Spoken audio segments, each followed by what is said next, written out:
July the 4th. One of God's great don'ts. Fret not thyself, it tendeth only to evil doing. Psalm 37 verse 8. Fretting means getting out at elbows, mentally or spiritually.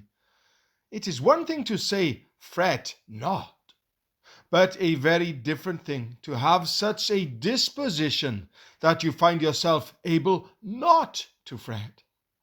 It sounds so easy to talk about resting in the Lord and waiting patiently for Him until the nest is upset, until we live, as so many are doing, in tumult and anguish. Is it possible then to rest in the Lord?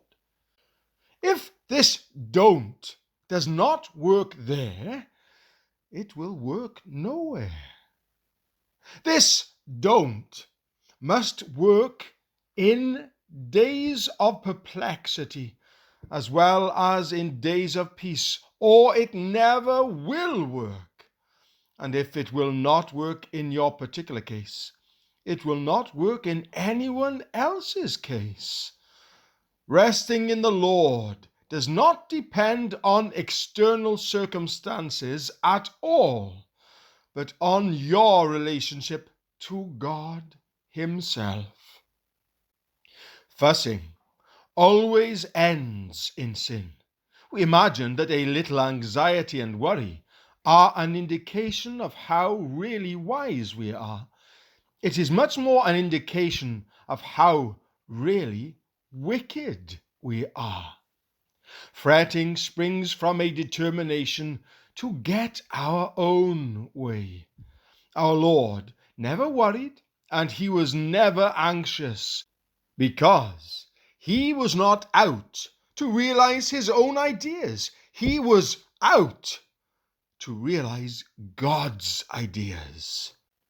Fretting is wicked if you are a child of God.